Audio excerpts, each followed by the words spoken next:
Hi everyone, welcome back to Demand Decoded. Thanks for tuning in and taking the time to join us today. And on this episode, I'm so excited to be joined by Sarah Breathnach, who's head of demand generation at Hunters, a well-known LinkedIn voice, and actually most recently and excitingly, host of the 7K Social Club podcast, which is great. So I started following Sarah after Inbound 2022, where she spoke actually, and it was a great talk about scaling marketing and growing revenue through marketing at the same time. And I've really just been learning from her great LinkedIn posts ever since. So it really is amazing to have Sarah on the podcast today, and we'll be discussing 7 tactics that will actually create demand for you in 2024. So yeah, it's really great to have you, Sarah, here. I'm looking forward to an insightful tactical episode. Thank you, Dan.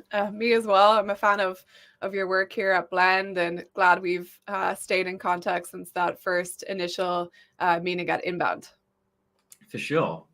Cool. Right. If we dive right in then, as usual, if you're watching live, feel free to ask questions in the comments section on LinkedIn. Just put them in and then we can basically bring them up on screen as we go along or at the end if we have time.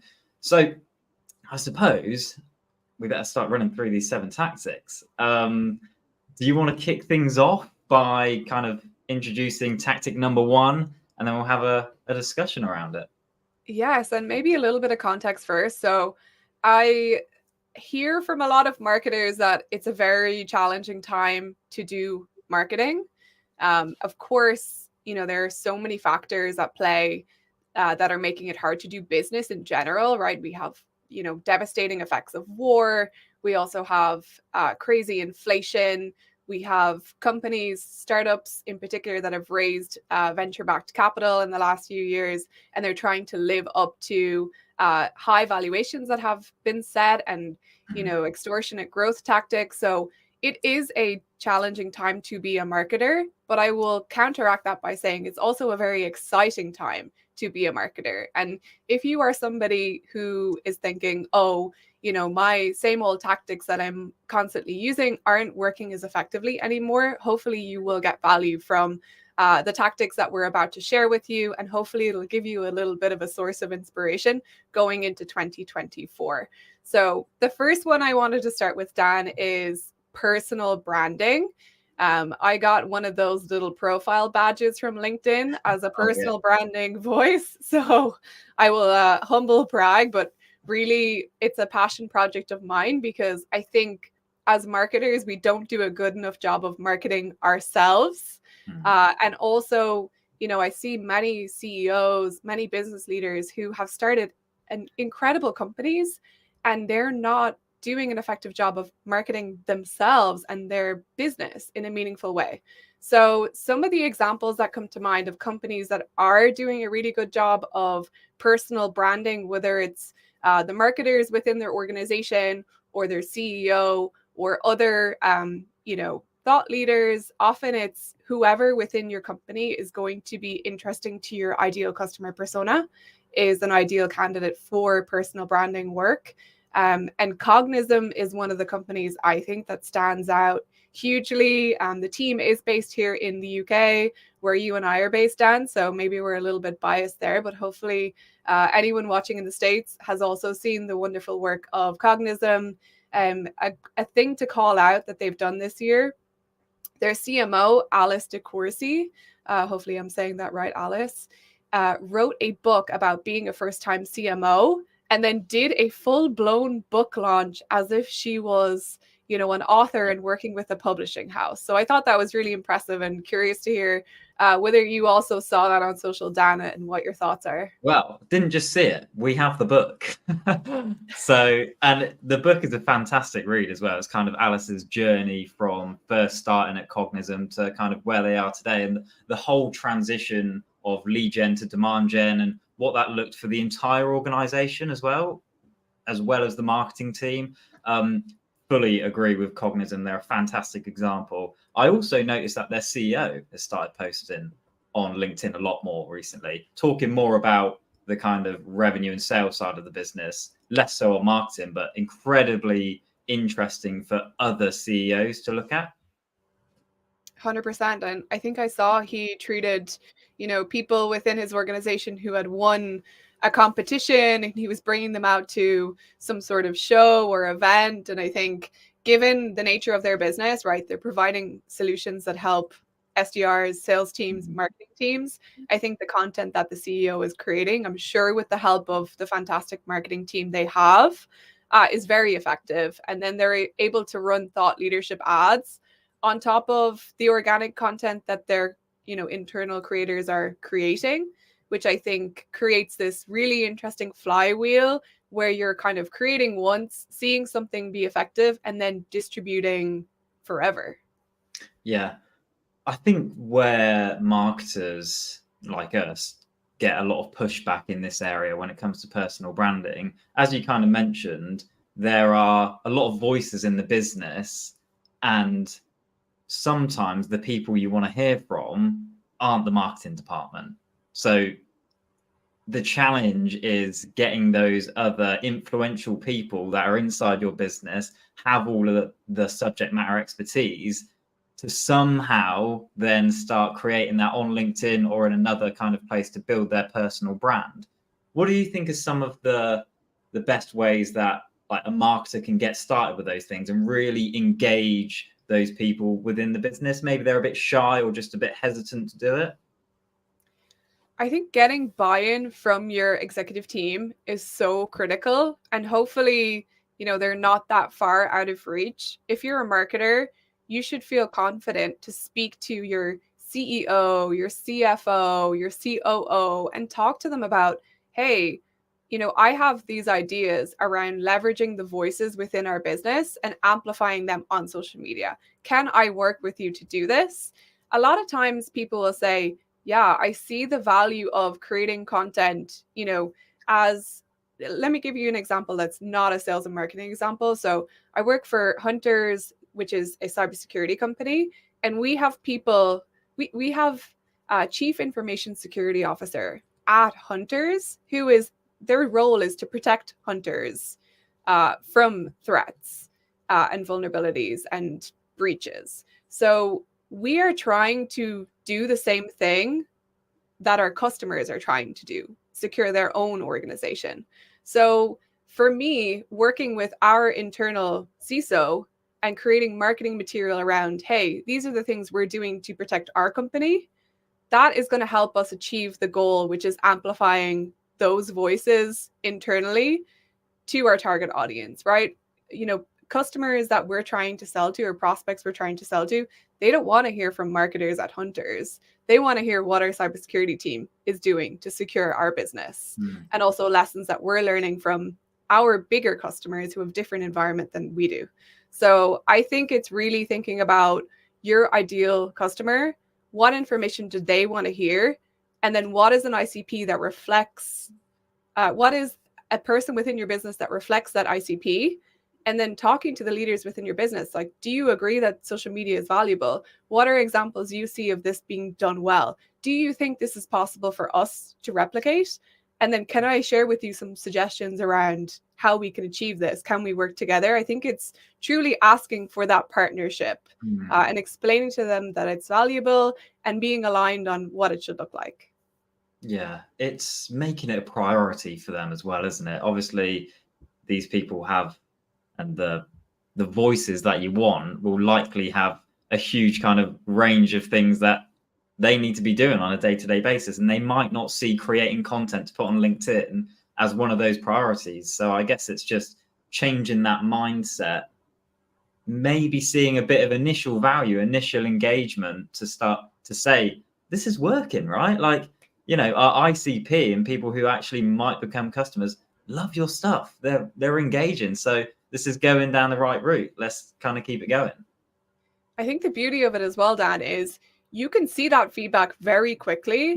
Within a week, 2 weeks, 3 weeks, you can see, okay, these are the posts that did well, and these are the posts that did poorly. Let's double down on what we did well. The second part of that, I don't think these people within your organization need to create net new content. A lot of it's already existing in their minds, or it's surfacing during calls with customers, during internal meetings.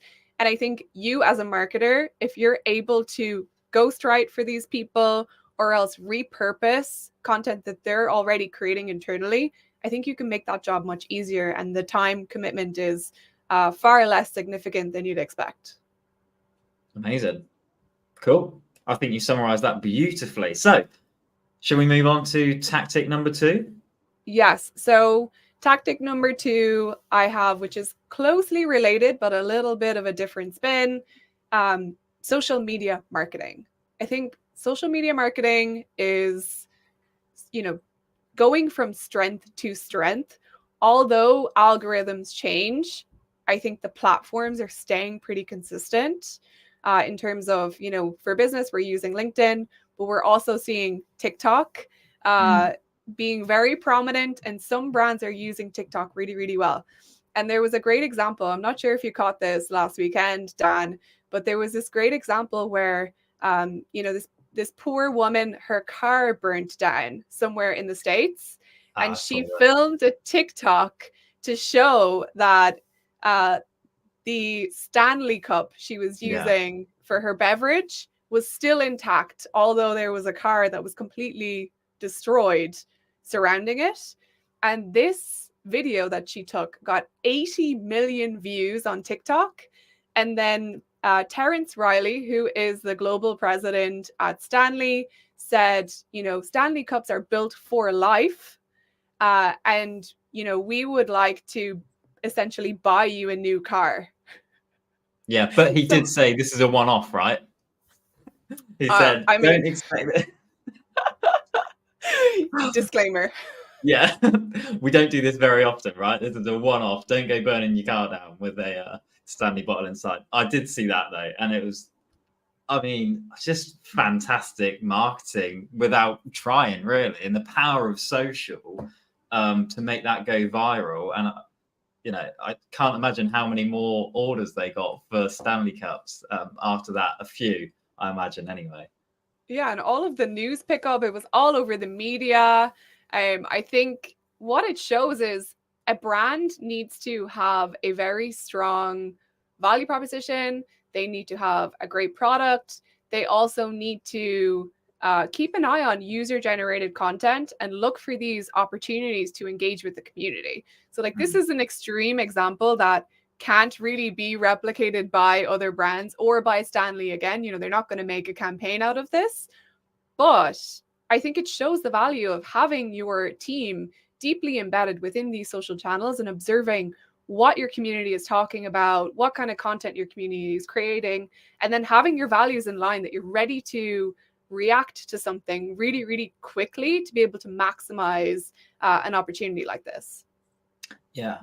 When it comes to actually creating demand for your business through social, kind of not just monitoring, but actually going and actively posting on social, are there any formats that you kind of see working going into 2024? Because LinkedIn's a funny place, isn't it? Because I know you've grown a huge following through mainly text posts. I know there's some images and some video in there, but a lot of it's text posts, I think. Are there any formats you see really working? I think the first thing is having a strong point of view. And as having a strong point of view is probably going to work in any format once you're able to communicate your thoughts in an effective way. So saying something meaningful in as few words as possible is really my own personal approach. And I think it's truly the art of storytelling, where you're not just kind of shoving your opinions out there.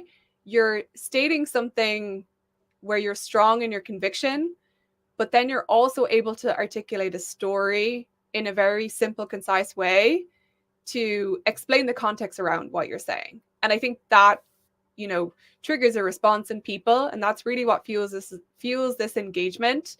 And just like we're having a two-way conversation here, Dan, the goal on social media is to have a two-way conversation. And I recently interviewed Peter Caputa, who is the CEO at Databox, on my podcast, and he used to work at HubSpot. And he had this amazing LinkedIn post, which was Like nobody wants to talk to a logo. People want to speak with other people. And I think fueling this discussion and using social media as a way to showcase your opinion, but then also start a very interesting conversation, I think that is what's working today. Yeah. Social media is a funny place because the name suggests you should be social, yet so many people using social media don't use it for that reason. They just use it for consumption, and they're the dark people lurking, below the surface, who are just there to consume. Actually, on the last episode, we were talking about how social media has basically become broadcast media. They're just broadcast channels to kind of put messages on, but the actual power of being social, the power of communication, like with your ICP, is so powerful. How do you feel about social ads, using ads to distribute this content, or using social ads to create demand? The way I would think about it is organic social is a very easy way to test like ideas that are engaging and that trigger a response in people, whether it's positive or negative, and whether it has the response that you want, but you're still able to test through organic social.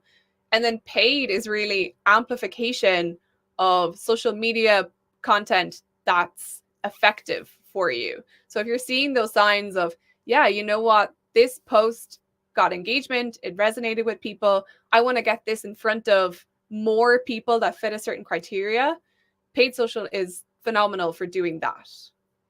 Do you think there could be a slight argument against that on company pages, at least, for example, if you're pushing organic posts out on there, a lot of the time when it comes to company page followings, they're quite a strange group of people that you've kind of grown over a period of time, past employees, people related to you, friends, like they're not necessarily your ICP. So would it be dangerous to potentially look at that as a kind of feedback mechanism and then feed that into paid social, which is being distributed to your ICP?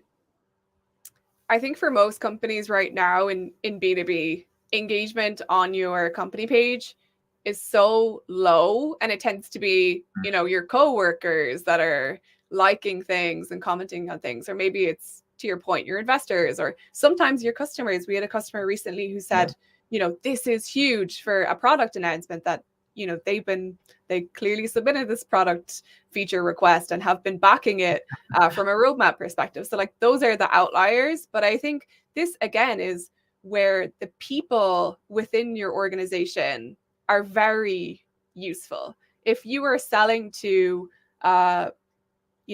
product managers, you have a solution for product management. If you can use the product managers that you have internally to float some ideas out to their audience where they see people as peers, that can give you great feedback of, okay, product managers seem to be interested in these topics. This is what we're going to amplify from our company page. And luckily, LinkedIn have made this easier where with thought leadership ads, you can amplify that product manager internally through advertising, which hasn't been possible until the last few months. So again, another reason why it's really exciting time to be a marketer, especially in B2B. Yeah. I think we need to do another episode on creating demand through social, because there's just not enough time. But it's so fascinating. But should we move on to tactic number 3? Yes. So tactic number 3 is content marketing. You can see all of these things are very closely intertwined, but I think, content is king. It always has been king. It always will be king.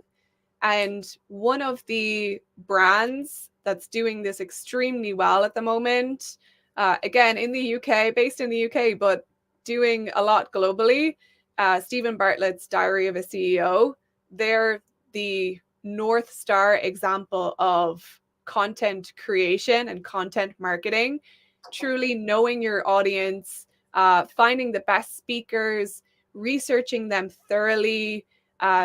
They have the podcast, which they do outrageous things like A/B testing 100 different versions of a thumbnail for YouTube, so they can ensure that whenever the YouTube video drops, that they'll get maximum engagement on that.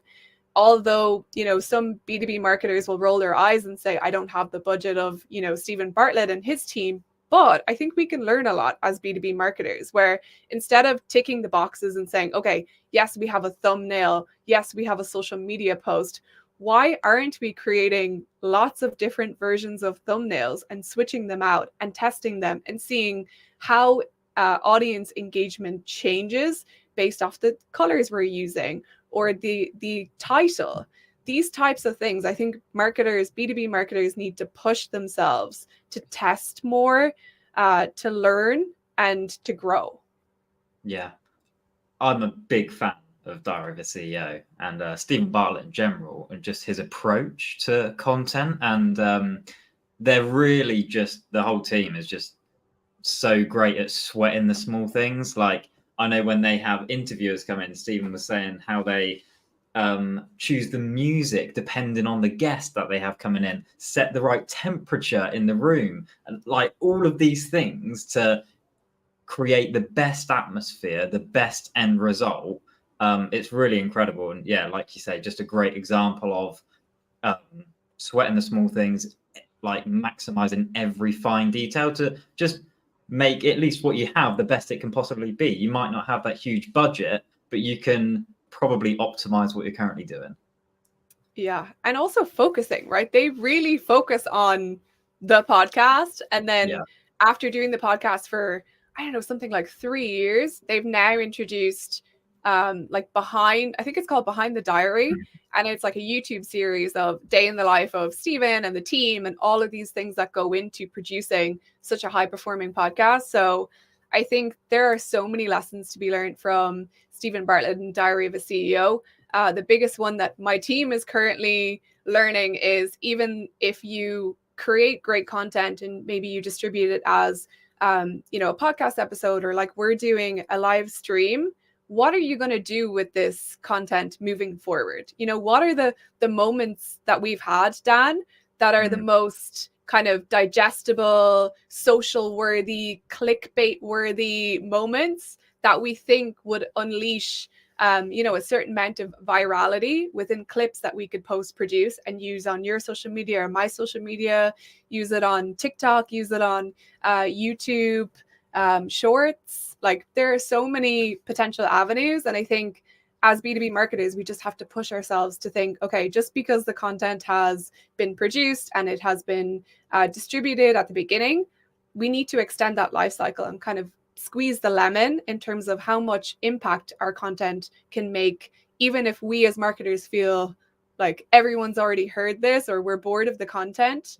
If we're bored of the content, our audience is probably just discovering it for the first time.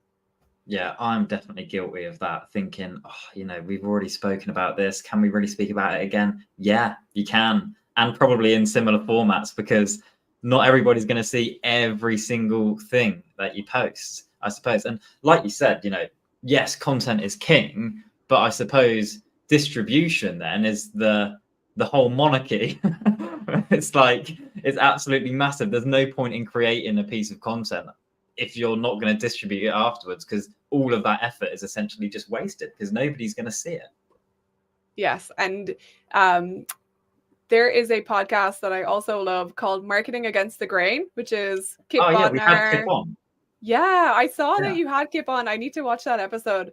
But his podcast, Marketing Against the Grain, with Kieran Flanagan, who's the CMO at Zapier, they had a podcast episode on this during the week. And Kieran said distribution is undefeated.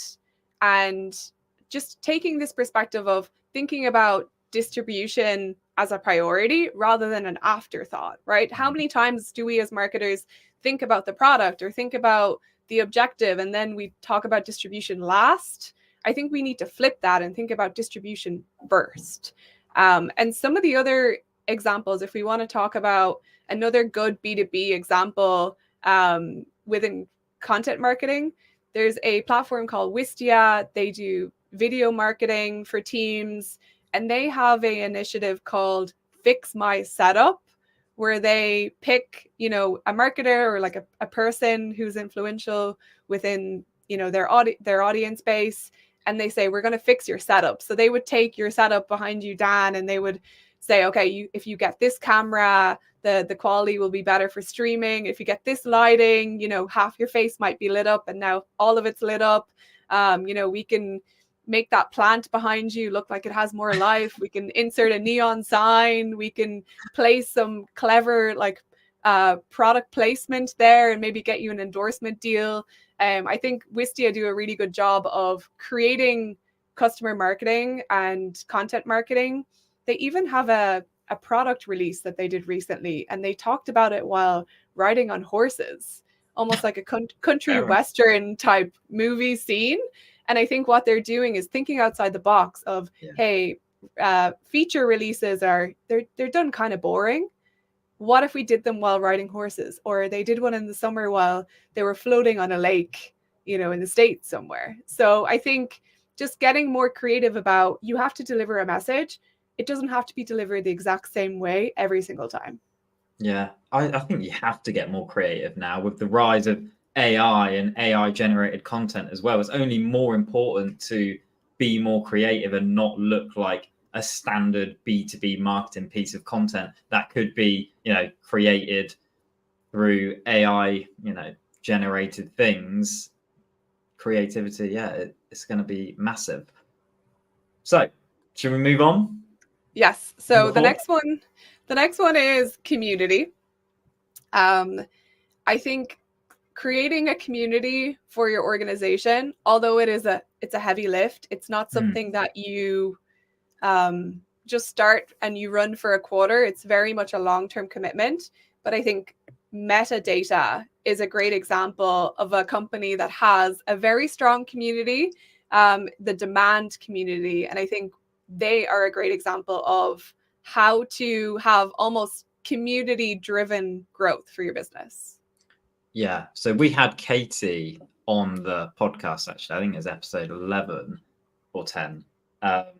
And it's fascinating to talk to because she's led so many communities over the past kind of 5-6 years and started metadata from nothing, really. And I was trying to dig into her brain to kind of get out what's the actual commercial value and benefit of running this community, because I'm quite active in the Demand community and you never see anything from metadata in there, like rarely, unless it's their customers talking about it. So community is an interesting one, and I'd love to hear your thoughts on, is there a commercial benefit behind it? Katie, did say there was and kind of went into detail around that, even if it's just, customer engagement kind of thing. But with it being so hard to run, so hard to set up, so hard to maintain,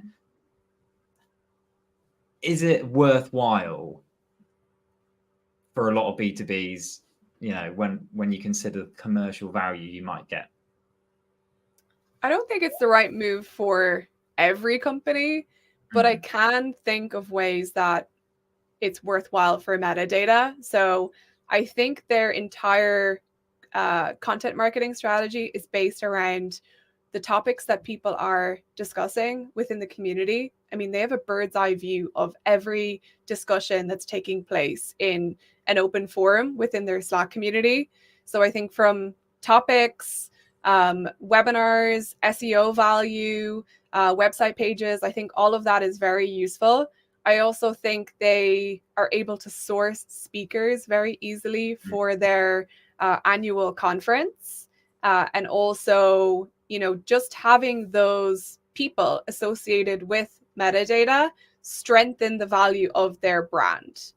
They also have a customer referral program, which they advertise or they socialize to all of the members within the community. So, if we were metadata customers, we would be able to refer people and make, a little bit of compensation from that capacity. So I think there are so many ways that it's worthwhile for metadata. I also think they're probably not doing as much email marketing, right? Any communications they're doing to their audience is probably through the Slack community, which is definitely effective, right? You don't have to worry about email open rates and churn within the database.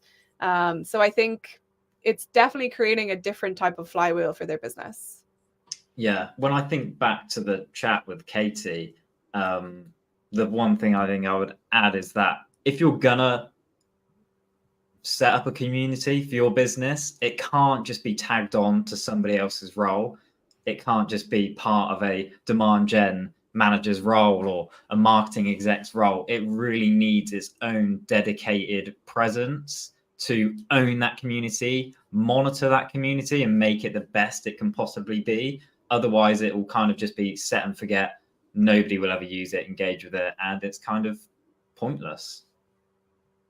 Agree. I also think you don't have to create a community to be able to leverage community. So I think there are two ways that companies, if you're saying we don't want to start our own community, I guarantee you there are many existing communities that you can already leverage. And there are usually two ways to do that.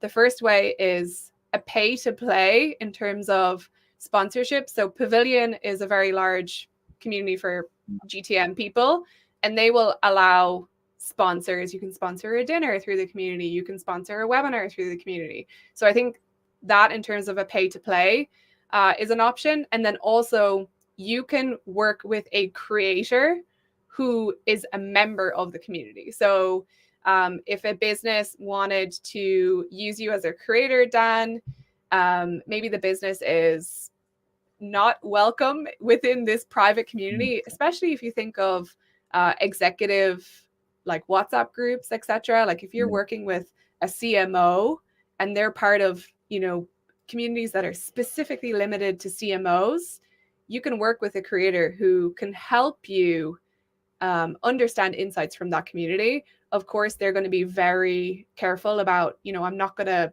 pitch this community and showcase that I'm selling for another business.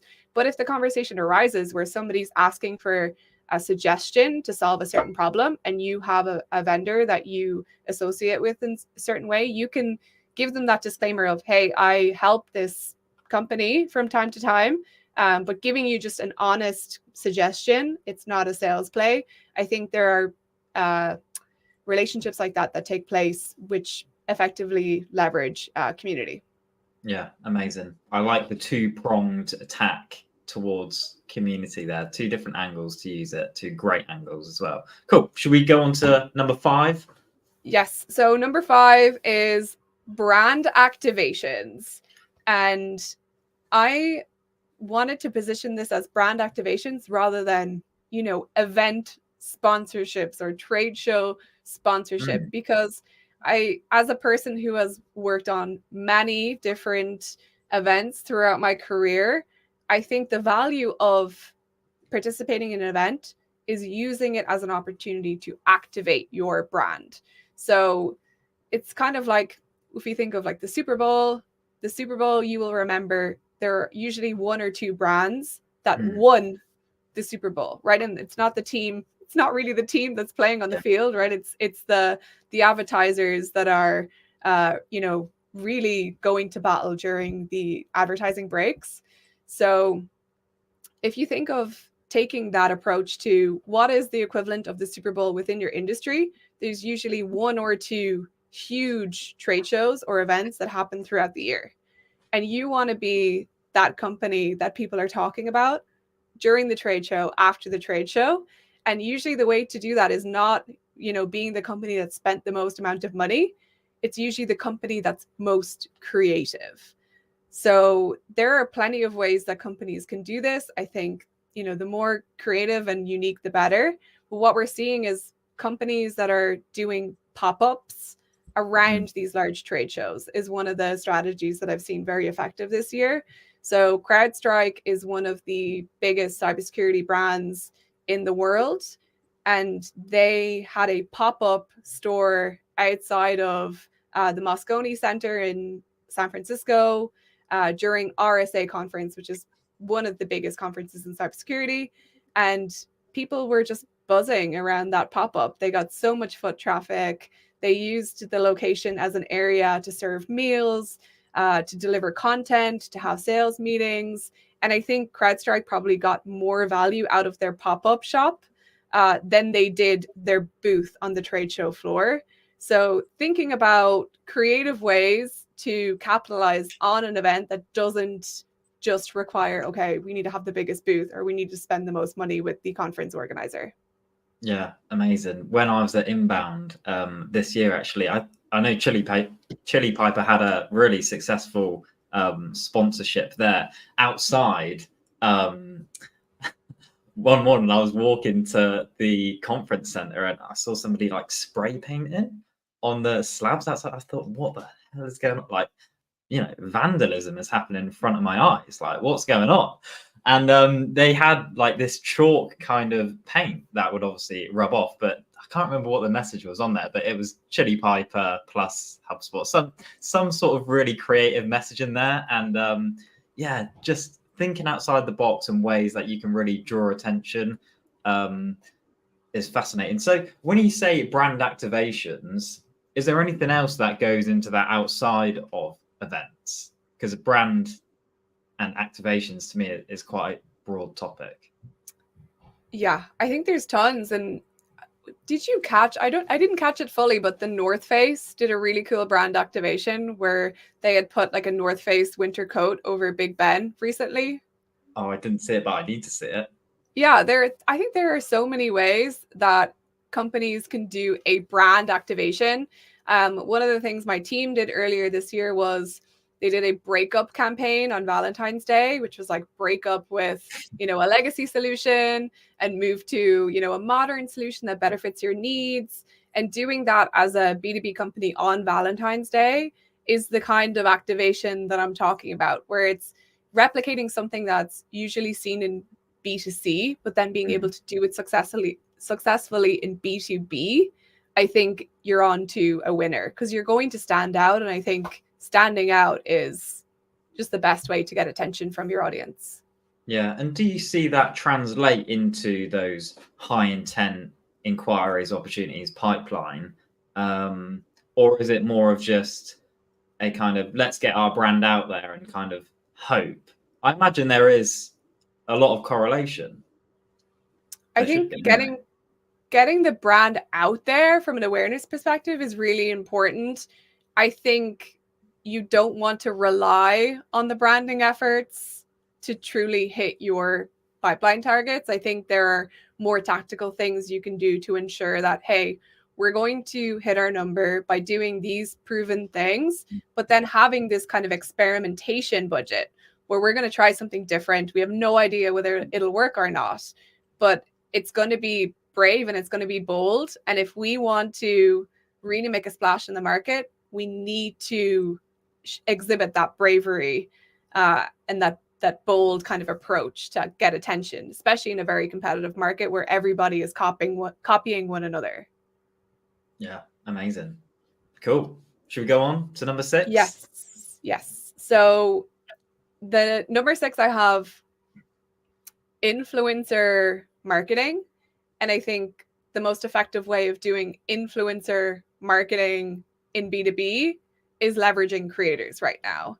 And I think the great example I always go back to in my mind, especially as a marketer that started their career in the States. I was living in Boston for 3 years when Drift was on the rise, and just watching, Dave Gerhardt lead marketing with David Cancel, starting with the podcast where Dave Gerhardt was learning from David Cancel, and they were creating this kind of talk show which had content outcomes that were influencing the business. But then the way that they were able to move it further, where they weren't just relying on that one show and that one persona of the CEO, they were able to build podcasts for their product marketing manager. They were able to build kind of sub brands for other people within the business, which they created their own influencers internally, which I think is really smart.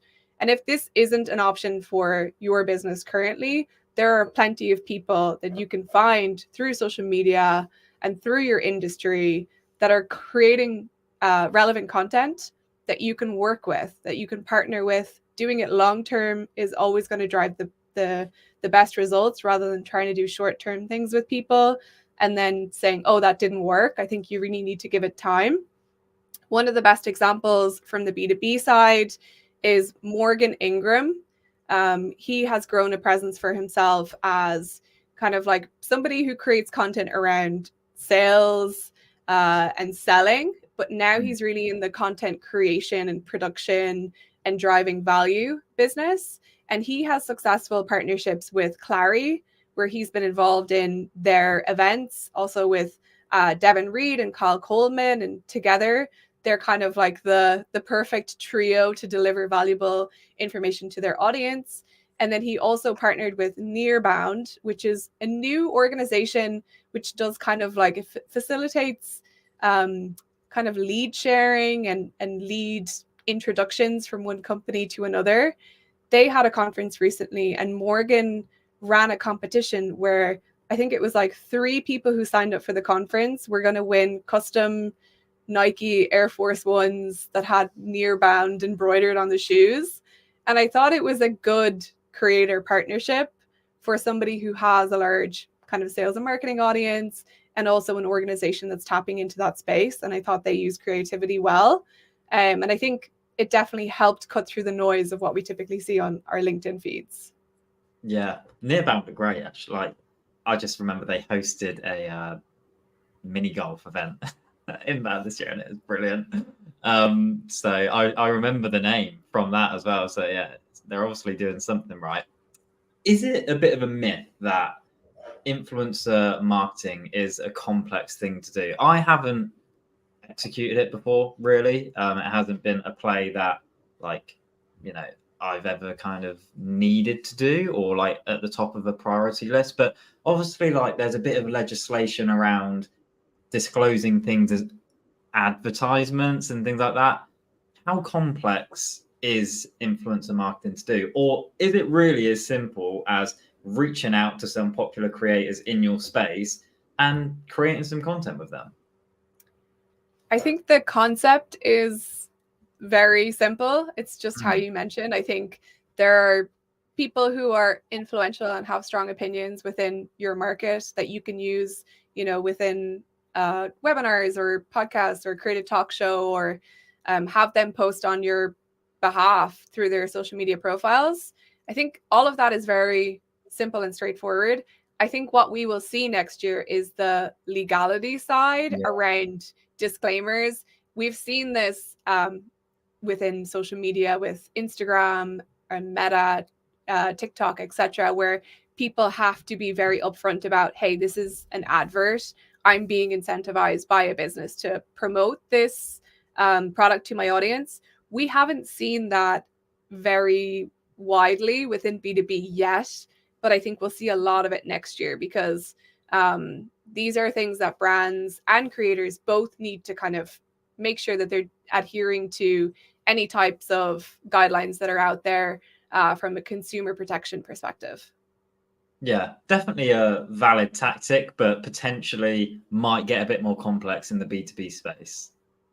Yeah, I think it has been like reputation has been the thing on the line in the past, where you as a creator want to make sure that your reputation is intact, because if you disrespect your audience, you could lose that audience's trust forever. So I think as a creator, you've always had to be very careful about who you work with on the partnership side. But I think now from the business's side, working with creators, I think on both parties will have to be very clear on what they need to disclose to their audience before doing any type of promotional work. Yeah, for sure. I'm looking forward to seeing some influencer collaborations next year, actually. Probably pay a bit more attention to it, actually, as a tactic to use. So should we move on to your final tactic? Yes. So the final one for me is co-marketing. And it's something that's discussed very often on the Marketing Against the Grain podcast with Kip Bodnar and Kieran Flanagan. And it is that value of 2 brands associating with one another and leveraging the audience of the brand that you're co-marketing with. So I think this is not new to our industry at all. but I think it's underutilized. I would be interested to hear your thoughts on it, Dan. Yeah, it's incredibly important, and often one brand will have a bigger audience than the other brand. So being able to leverage that, and as long as it's relevant and their audience is relevant to your business and could potentially be your customers too, there's no reason why you shouldn't be collaborating on some content, like potentially, an event like this, a in-person event where you have multiple speakers and sponsors from different brands. So for sure, it's usually a fairly easy thing to execute as well. Just, I suppose, ensure that the categories line up and that the audiences match up. So there's benefit to both the businesses and the audience at the end of the day. Absolutely. And I think having, in B2B in particular, like having this clear story of like, you use both of these solutions together for this purpose to achieve this outcome, it is better together. I think there is alignment there that needs to happen from product teams on both sides. Like, are the integrations in place? It's kind of easy for us as marketers to get excited about doing co-marketing, but if both products don't actually work successfully with one another, your co-marketing efforts will be very one-dimensional, right? It's successful on a promotion perspective and maybe an awareness perspective, but if you don't have customers that are using both solutions together effectively, it's only going to, do so much for your business in the long run. Yeah, and probably making sure that integration between products is absolutely as seamless as possible before you start trying to do this. It's probably a good place to start, I would say. Yeah, and like enabling your sales reps, right? If a customer is on the call with a sales rep and they're asking about the solution that you co-market with, you want to make sure that your salespeople are enabled, because otherwise it's a very uncomfortable conversation for them. Yeah, cool.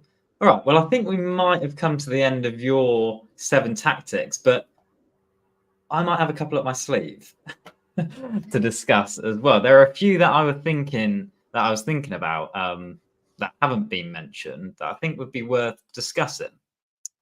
The first one is search.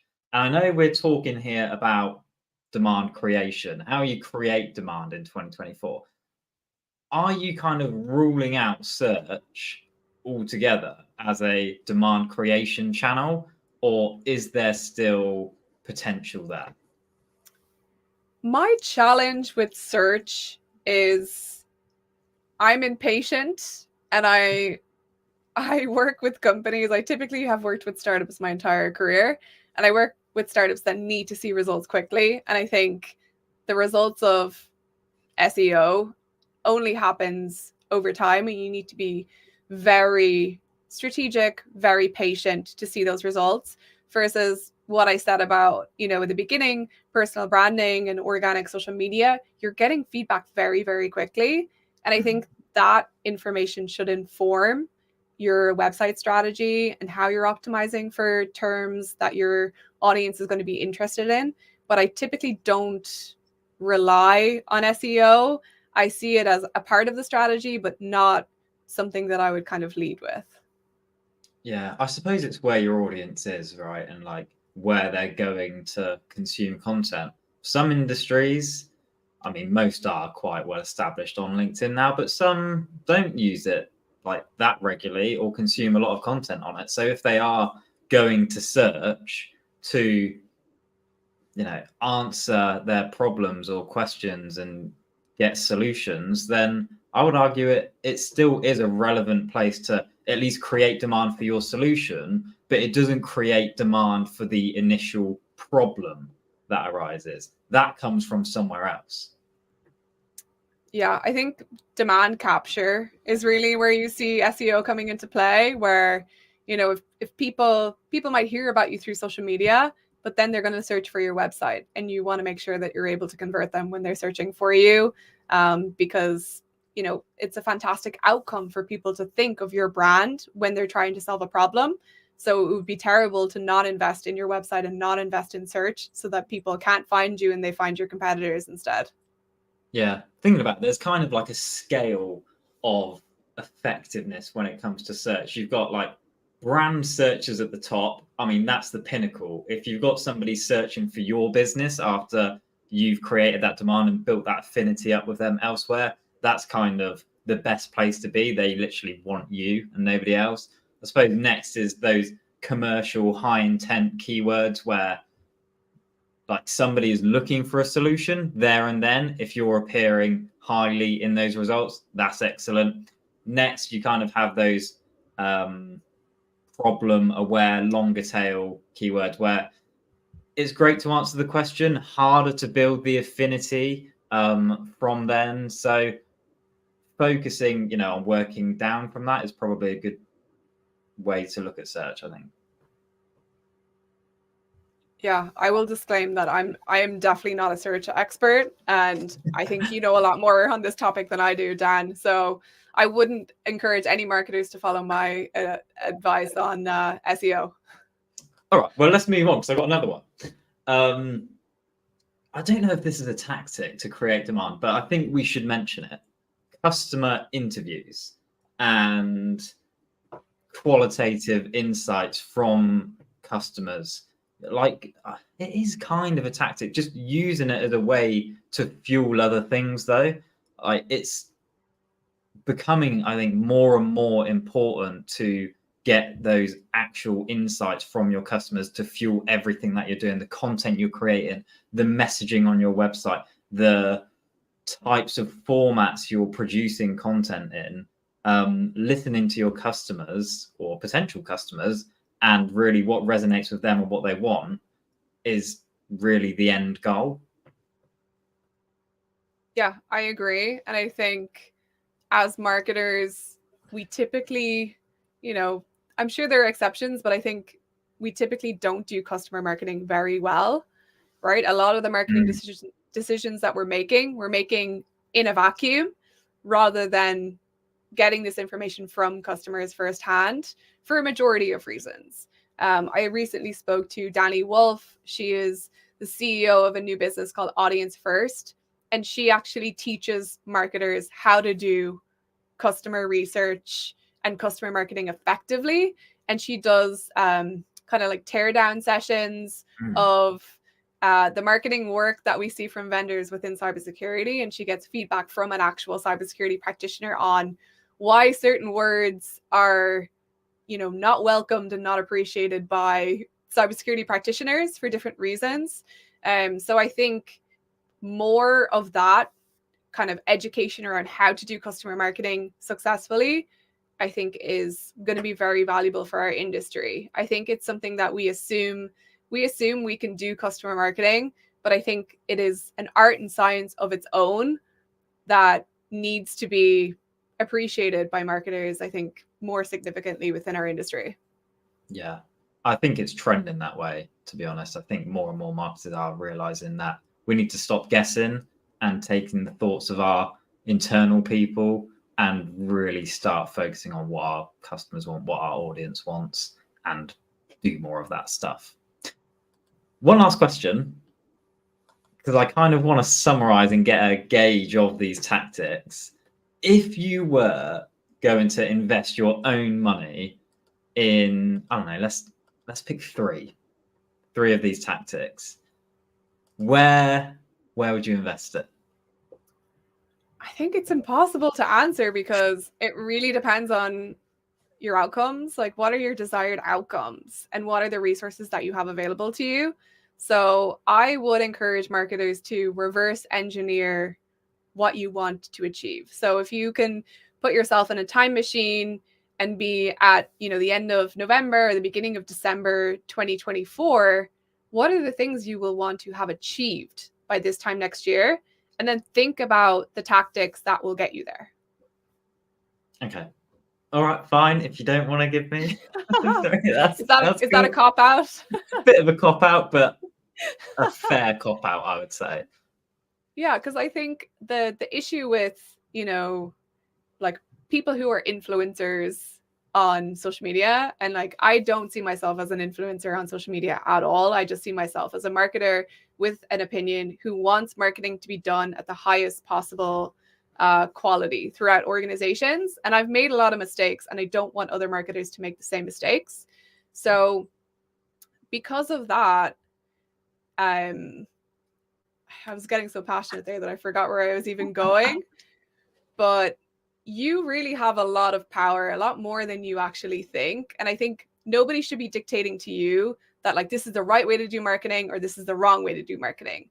I think there's only one right way to do marketing, and it's what's right for your organization based on the goals that you have, based on the resources available to you, based on the vision of the leaders. So I think you really need to kind of put your blinders on, stop listening so much to people like Dan and people like me, and really think in terms of what's right for your own business. Yeah, please don't stop listening to us altogether. That would be heartbreaking. But take it with a pinch of salt, I suppose. Yeah, you're gonna regret having me on as a guest, Dan. Yeah, I might just have to cancel this right now.